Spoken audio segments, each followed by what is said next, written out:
exactly what were the reasons behind कि आपके पास general Ayub Khan ने मार्शल लॉ डिक्लेयर किया इन 1958? The first one was the political instability. Political instability क्या चीज़ थी कि बिटवीन जब सिकंदर मिर्ज़ा आपके पास क्या चीज़ बने, सबसे पहले फोर्थ गवर्नर जनरल बने या फिर प्रेसिडेंट बने, विद इन 2 ईयर्स उन्होंने आपके पास 5 प्राइम मिनिस्टर्स को क्या किया, रिमूव किया. Now say this thing, between 1956 से लेके 1958 तक number of the prime ministers were removed which showed the political instability in Pakistan. कैसे कि the rapid and the frequent changes of the leaders meant that the government was unstable. और आपके पास क्या थी, it was short lived. Therefore, they found it difficult to make the long term decisions, effectively manage the national issue.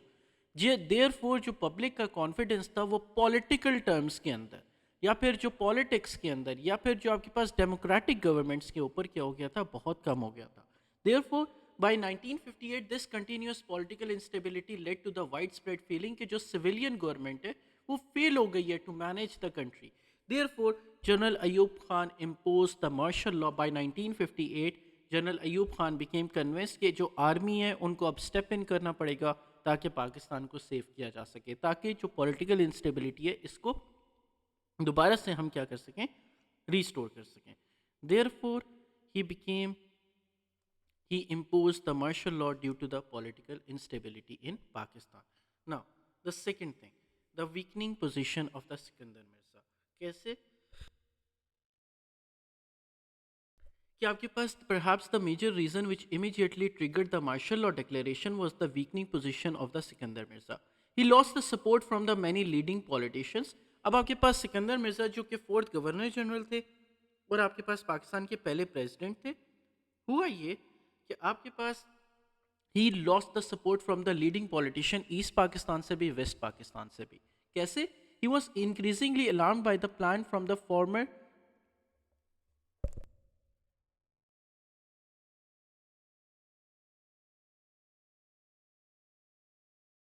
minister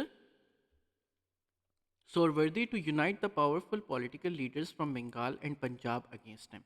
Now, what happened exactly? The growing power of the Sohrawardy created the feeling of being threatened and losing the control for the Sikandar Mirza. Now, to remain in power, Sikandar Mirza turned the General Ayub Khan and the military for the help and invited खुद invite किया सिकंदर मिर्ज़ा ने general Ayub Khan को किस चीज़ के लिए कि वो इंटरवीन करें. And this gave general Ayub Khan the final opportunity कि वो अगेन मार्शल लॉ क्या करें, इम्पोज करें. पहले पंजाब में इम्पोज करवाया सिकंदर मिर्ज़ा ने, फिर जब जनरल अयूब खान ने ये देखा कि आपके पास वीक पोजीशन है सिकंदर मिर्ज़ा की, therefore he took over the presidency from the Sikandar Mirza. Therefore remember this thing, the weakening position of the Sikandar Mirza led to the imposing of the martial law in Pakistan in 1958. Got it, everyone? Now, अब आपके पास the first position was the political instability. Number second, जो सिकंदर मिर्ज़ा की जो position थी वो बहुत ज़्यादा आपके पास क्या थी, weak थी. Now, number third thing, divisions and the tensions between the East and the West Pakistan.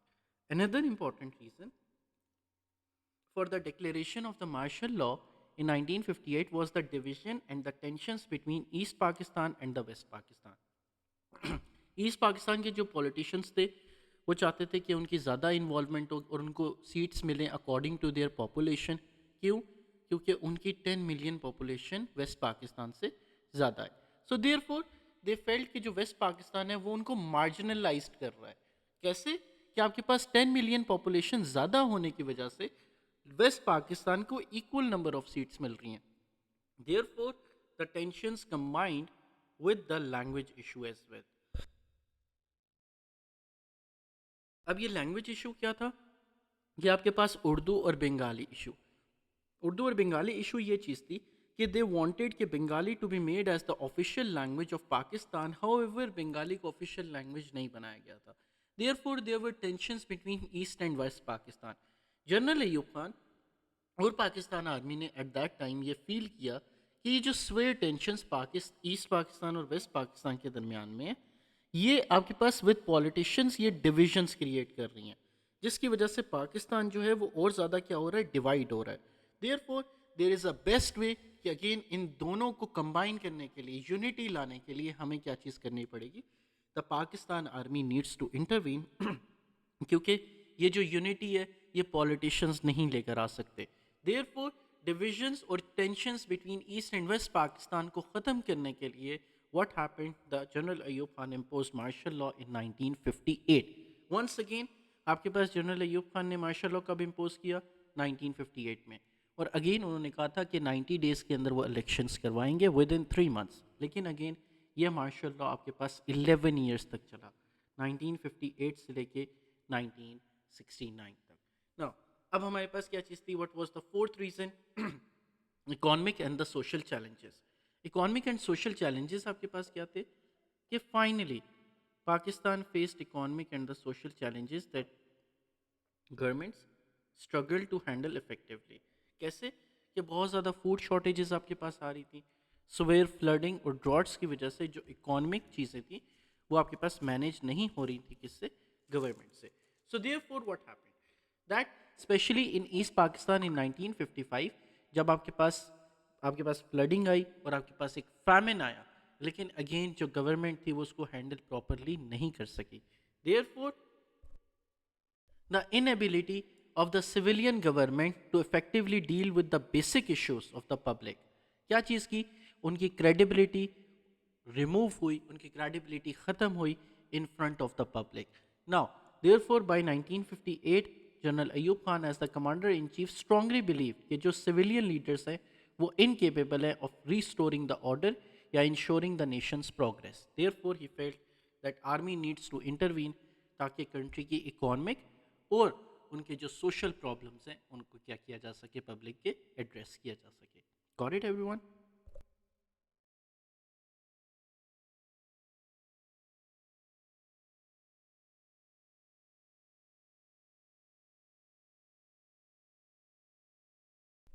Everyone got about this thing?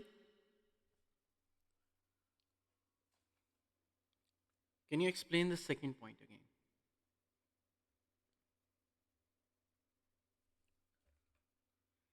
Say this thing कि सेकेंड पॉइंट एग्जैक्टली हमारे पास क्या है कि weakening position of the Sikandar Mirza. कि सिकंदर मिर्ज़ा की जो ऑलरेडी पावर थी वो in front of the east Pakistani politicians, in front of the west Pakistani politicians, वो ऑलरेडी आपके पास क्या हो गई थी, लूज हो गई थी.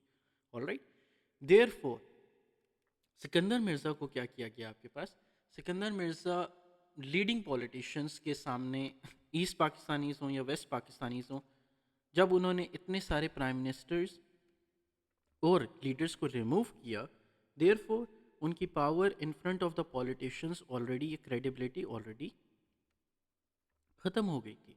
देयरफॉर इन 1958 व्हाट हैपेंड कि अगेन आपके पास पंजाब के अंदर लोग या फिर ईस्ट पाकिस्तान के अंदर लोग उनके खिलाफ हो गए थे. देयरफॉर जब जनरल अयूब खान ने ये देखा कि आपके पास सिकंदर मिर्ज़ा की पोजीशन जो है वो बहुत ज़्यादा वीक हो गई है, देयरफॉर व्हाट ही डिड, उन्होंने क्या चीज़ की, आपके पास पहले पंजाब के अंदर मार्शल लॉ इम्पोज करवाया सिकंदर मिर्ज़ा ने खुद. फिर उसके बाद जब जनरल अयूब खान ने ये देखा कि सिकंदर मिर्ज़ा बहुत वीक पोजीशन के ऊपर है, therefore he impose the martial law. It gave the opportunity या फिर justification to the general Ayub Khan के वो मार्शल लॉ क्या कर सकते हैं, इम्पोज कर सकते हैं. You got about this thing Zainab?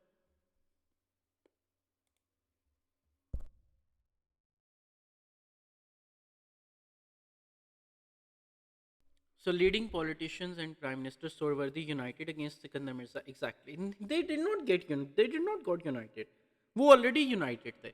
जब सिकंदर मिर्ज़ा ने जितने प्राइम मिनिस्टर्स रिमूव किए हैं आपके पास ईस्ट पाकिस्तान से या फिर पंजाब से, सो देयरफॉर लोग जो थे वो सिकंदर, पंजाब के लोग या फिर आपके पास जो ईस्ट पाकिस्तान के लोग थे वो ऑलरेडी आपके पास सिकंदर मिर्ज़ा के खिलाफ हो गए थे. ऑलराइट,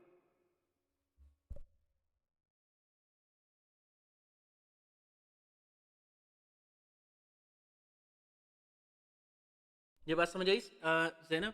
कि आपके पास क्या चीज़ हुई थी कि the people of the east Pakistanis या फिर जो पंजाब के लोग थे, दे ऑलरेडी वेंट अगेंस्ट आपके पास, against the general Ayub Khan. क्यों? क्योंकि जो 1950 आपके पास 1955 से लेके 1956 तक जितने आपके पास प्राइम मिनिस्टर उन्होंने रिमूव किए, 1958 तक उन्होंने 5 प्राइम मिनिस्टर्स रिमूव किए। ये 5 प्राइम मिनिस्टर्स जो रिमूव किए ये ईस्ट पाकिस्तानीज और या ईस्ट पाकिस्तान से थे या फिर ये पंजाब से थे। So therefore, the people of Punjab and the people of the East Pakistan, they were against the Sikandar Mirza.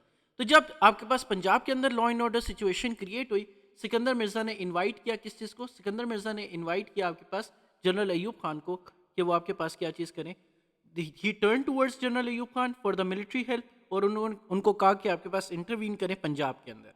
जब जनरल अयूब खान ने इम्पोज किया मार्शल लॉ पंजाब के अंदर, सो एग्जैक्टली क्या चीज़ थी? ही सॉ आपके पास सिकंदर मिर्जा को from the weak position. So therefore General Ayub Khan ने मार्शल लॉ इम्पोज कर दिया ओवरऑल अक्रॉस द पाकिस्तान और अगेन सिकंदर मिर्जा को रिमूव कर दिया as the first president of Pakistan. So because prime minister removal Sikandar Mirza popularity decrease and now leading politicians जैसे कि प्राइम मिनिस्टर सोहरावर्दी जो थे वो उनके अगेंस्ट हो गए और Sikandar Mirza got threatened by their power. So he asked General Ayub Khan कि वो इंटरवीन करें to help him stay in power. Exactly और आपके पास उन्होंने सिर्फ पंजाब तक कहा था। आपके पास रिमेंबर दिस थिंग ज़ैनब कि उन्होंने सिर्फ पंजाब तक कहा था कि वो पंजाब में आए और पंजाब में आके लॉ एंड ऑर्डर सिचुएशन को आपके पास देखें। लेकिन जब पंजाब में मार्शल लॉ इम्पोज हो गया फिर उसके बाद क्या चीज़ हुई कि ही सॉ के सिकंदर मिर्जा ऑलरेडी बहुत ज़्यादा वीक है।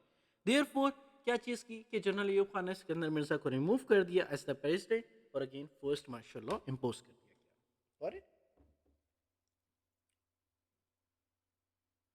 Okay now say this thing everyone. अब हम बात करते हैं, let's talk about the domestic policies जो हमने पॉलिसीज बात करनी है किस चीज़ की? जनरल अयूब खान की।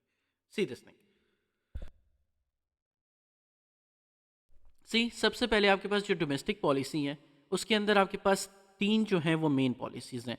The first one constitutional policy, number second economic policy, number third आपकी social policies. Now say this thing, अब आपके पास द फर्स्ट वन जो कॉन्स्टिट्यूशन पॉलिसीज हैं, कॉन्स्टिट्यूशन पॉलिसीज के अंदर the first one is the basic democracies, फिर उसके बाद 1962 का कॉन्स्टिट्यूशन। इकोनॉमिक पॉलिसी जो मेन पॉलिसीज हैं उसमें आपके पास एग्रीकल्चर रिफॉर्म्स होंगे और आपके पास इंडस्ट्रियल रिफॉर्म्स होंगे। देन सोशल पॉलिसीज में उन्होंने प्राइसेस को कंट्रोल करवाया, उन्होंने आपके पास प्रोटेक्टिंग वुमेन एंड फैमिलीज, फिर आपके पास वो होम्स और रेफ्यूजी और वर्कर्स के लिए उन्होंने पॉलिसीज आपके पास इंट्रोड्यूस करवाई, एजुकेशनल रिफॉर्म्स लेकर आए, हेल्थ रिफॉर्म्स लेकर आए, फैमिली प्लानिंग प्रोग्राम लेकर आए और फिर उसके बाद उनकी क्या है? फॉरेन पॉलिसी है। Now say this thing, let's talk about the basic democracies. अच्छा now say this thing everyone कि आपके पास जितने भी यहाँ पे पॉइंट्स हैं, रिमेंबर दिस थिंग अगेन आज हम जनरल अयूब खान लाजमी एंड करेंगे। नो मैटर व्हाट हैपेंस आपके पास क्या चीज़ होगी कि again it will be ending बहुत जल्दी, क्योंकि अब आपके पास जो आने वाले जितने भी लेक्चर्स हैं वो अगेन एक फ़्लो के अंदर चलेंगे and you will be seeing कि आपके पास क्या चीज़ है, ये बहुत आराम से एक फ़्लो के अंदर ये चीज़ एंड होगी। नाउ से दिस थिंग, अब आपके पास जितने भी यहाँ पे पॉइंट्स हैं ऑल ऑफ दोज पॉइंट्स ये आपके पास क्या बन सकते हैं? एक सेपरेट 4 मार्कर क्वेश्चन बन सकते हैं। ठीक है, जैसे बेसिक डेमोक्रेसीज है, जैसे 1962 का कॉन्स्टिट्यूशन है, जैसे एग्रीकल्चर रिफॉर्म्स हैं, इंडस्ट्रियल रिफॉर्म्स हैं, all of them can be made as the 4 mark question. Okay,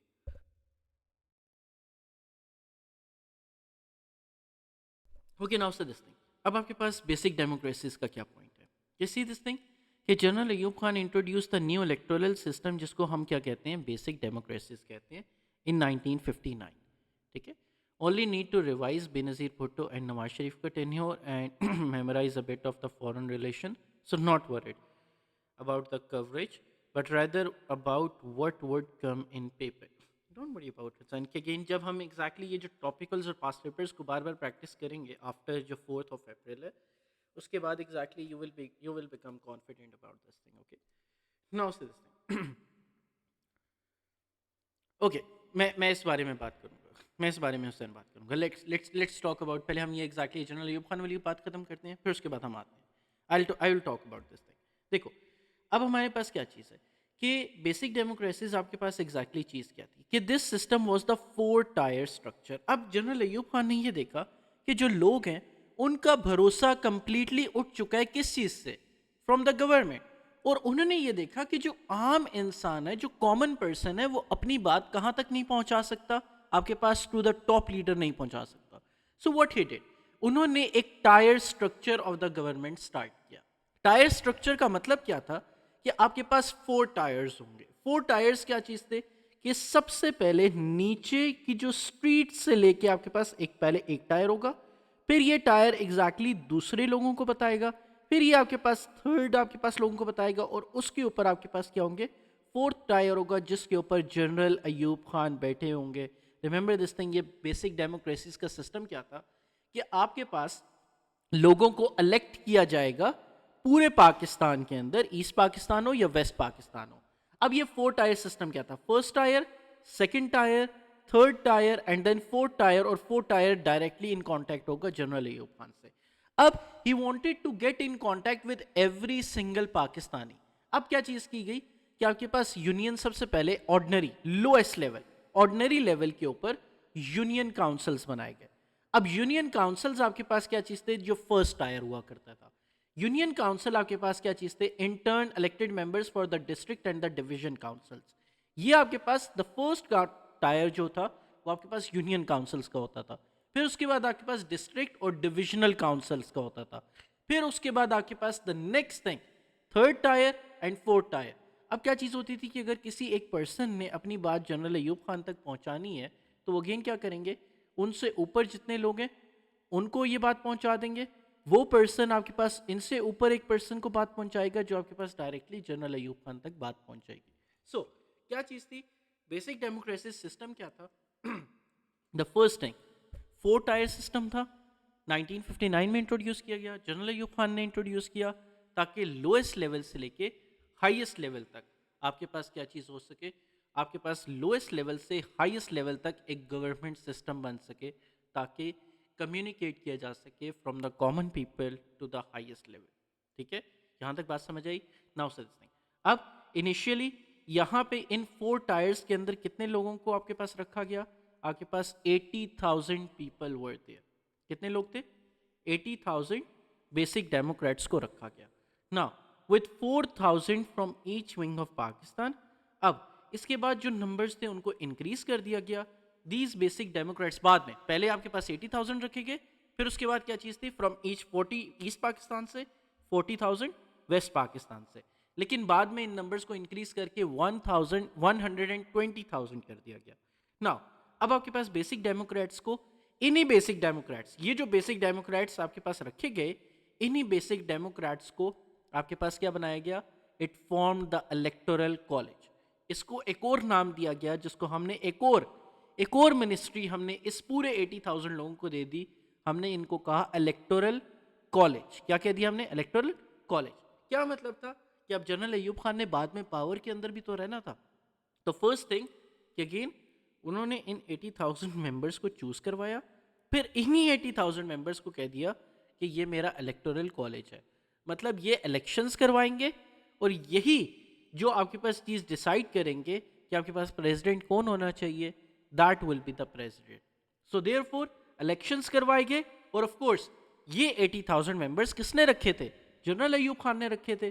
therefore इन्हीं जनरल अयूब, और ऑफ कोर्स क्या चीज़ थी, इन्हीं 80,000 मेंबर्स ने दोबारा जनरल अयूब खान को ही वोट करना था, क्योंकि of course they needed the job. So therefore what happened कि आपके पास इलेक्शंस होती हैं 1962 के अंदर. And now what happened exactly, now say what happened कि 19 हुआ ये कि आपके पास members of the central and the provincial assemblies जो इलेक्टोरल कॉलेज से बने, these entire basic democracy system was later made the part of Pakistan का 1962 का constitution. Once the system was completed by the end of 1959, general Ayub Khan ने vote of confidence करवाया किस चीज़ से, इन्हीं बेसिक डेमोक्रेट से, और कहा कि अगेन प्रेसिडेंट किसको होना चाहिए. अब 95% of the basic democrats they said general Ayub Khan को प्रेसिडेंट होना चाहिए. And as a result general Ayub Khan was elected as the first president for the next 5 years. Got it? So, therefore, this is how General Ayub Khan became the president using the basic democrats या फिर basic democracies जो आपके पास पहले 80,000 थी, बाद में increase करके 120,000 आपके पास इंक्रीज करके कर दी गई. Now, अब some powers were given to the basic democrats to improve the lives of the people in their areas. However, the system faced criticism,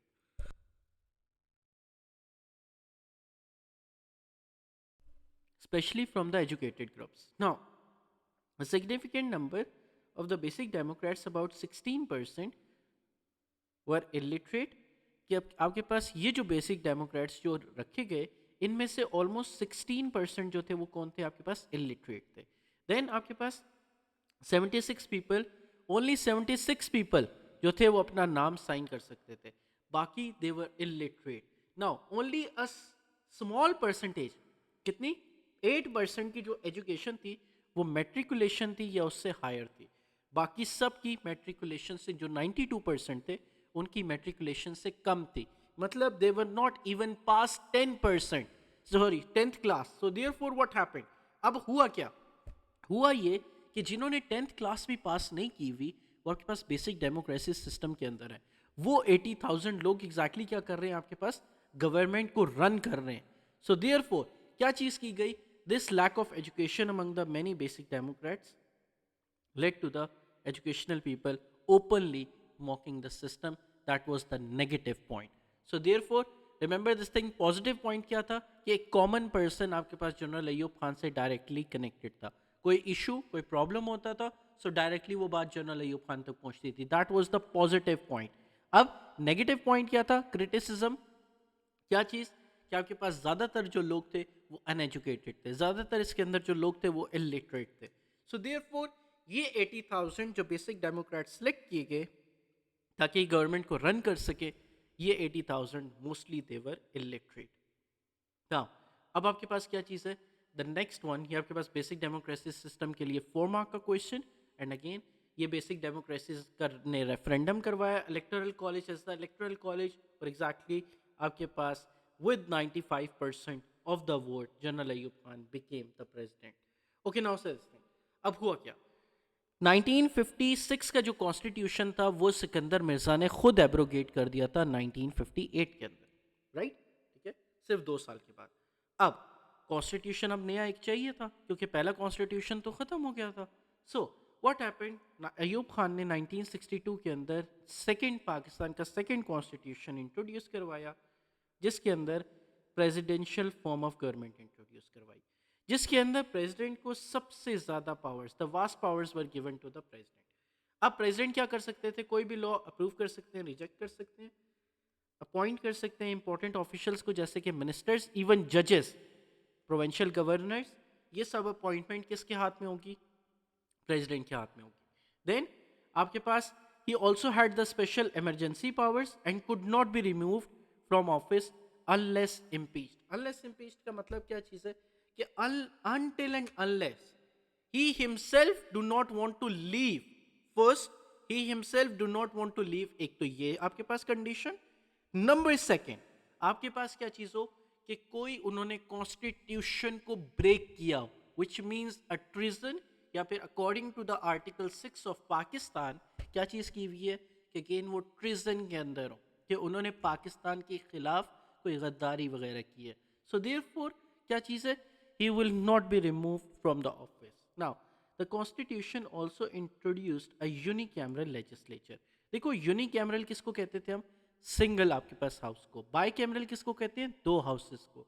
सो 1962 का जो कॉन्स्टिट्यूशन था उसने कहा कि जी यूनिकैमरल लेजिस्लेचर होगा, सिर्फ एक पार्लियामेंट होगा जो आपके पास सेंटर में होगा. Did the president have the veto power, veto power उसको दी जाती है, उस टाइम दी जाती है जब आपके पास बाकी लोगों के पास पावर हो, और लेकिन थोड़ी सी पावर आपने ज़्यादा देनी हो एक और पर्सन को. जब सारी की सारी पावर ही एक पर्सन के पास हो और उसको ही आप वीटो पावर दे दो तो कोर्स क्या चीज़ है, it doesn't make any sense. Again आपके पास क्या चीज़ है, इमेजिन कि आपके पास एक सिंगल पर्सन के पास, आपके पास सारी पावर्स एक सिंगल पर्सन के पास ही हैं, फिर भी हम उसको वीटो पावर भी दे दें तो अगेन जब सारी चीज़ें डिसाइड ही उसी ने करनी है, सो वीटो पावर वो फोर्स लेकर क्या करेगा. So now say this thing, now अब हुआ क्या कि the house known as the national assembly जो यूनिकैमरल सिस्टम था अब रिप्रेजेंटेशन इसके अंदर कैसे होगी, आपके पास इक्वली ईस्ट पाकिस्तान और वेस्ट पाकिस्तान में इक्वली रिप्रेजेंटेशन होगी. नाउ अब आपके पास additionally 2 provincial assemblies were set up, 1 for each wing.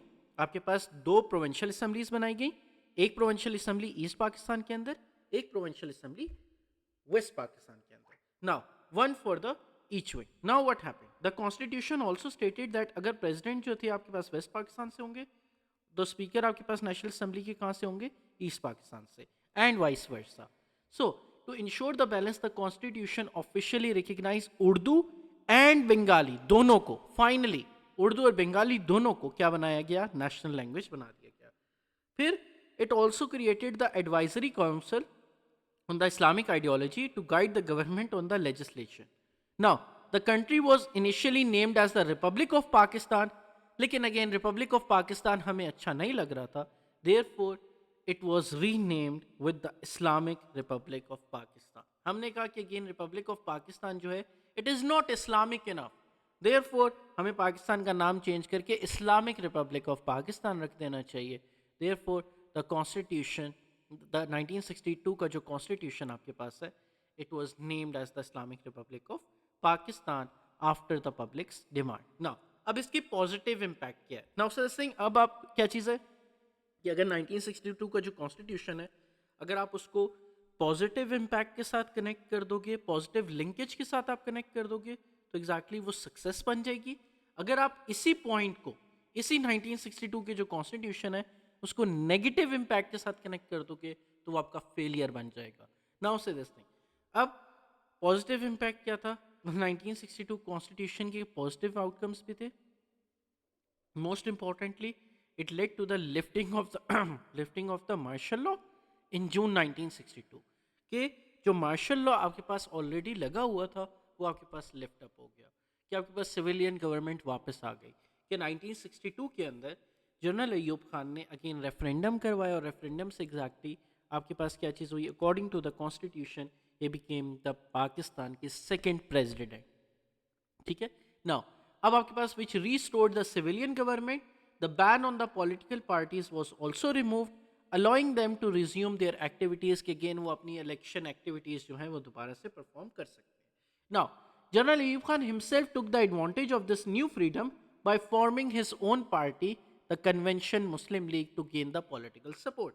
अब क्योंकि वो प्रेसिडेंट बन गए, अब उन्होंने ये कहा कि अब मैं क्योंकि सिविलियन गवर्नमेंट के अंदर आ गया हूँ, so therefore what I need to do is to make my own political party. Therefore he made the Convention Muslim League. Now ये आपके पास एक पॉजिटिव इम्पैक्ट था. नेगेटिव इम्पैक्ट क्या था, the constitution faced the major criticism. The first, कि आपने क्या चीज़ कर दी कि प्रेसिडेंट को आपने क्या चीज़ कर दी है, सारी पावर्स दे दी हैं. जैसे हम वॉइस रॉय को दिया करते थे ब्रिटिश टाइम के ऊपर, इस टाइम के ऊपर ऑफ कोर्स क्या चीज़ है, प्रेसिडेंट के पास है, such as landlords and the other wealthy individuals. So these people often use their influence and wealth to get, किस चीज़ के लिए, to get elected by the basic democrats, which meant that the assemblies were dominated by the elite. So this prevented the new genuine leadership कि again वो emerge कर सके. Now, most significantly, the constitution deeply upset the people of the East Pakistan. क्यों? क्योंकि again they saw कि जो civil और military leadership है, जनरल अयूब खान आपके पास वेस्ट पाकिस्तान से थे. So therefore उन्होंने ये देखा कि जो सिविल और जो मिलिट्री लीडरशिप है वो दोनों आपके पास कहाँ से हैं, वेस्ट पाकिस्तान से हैं.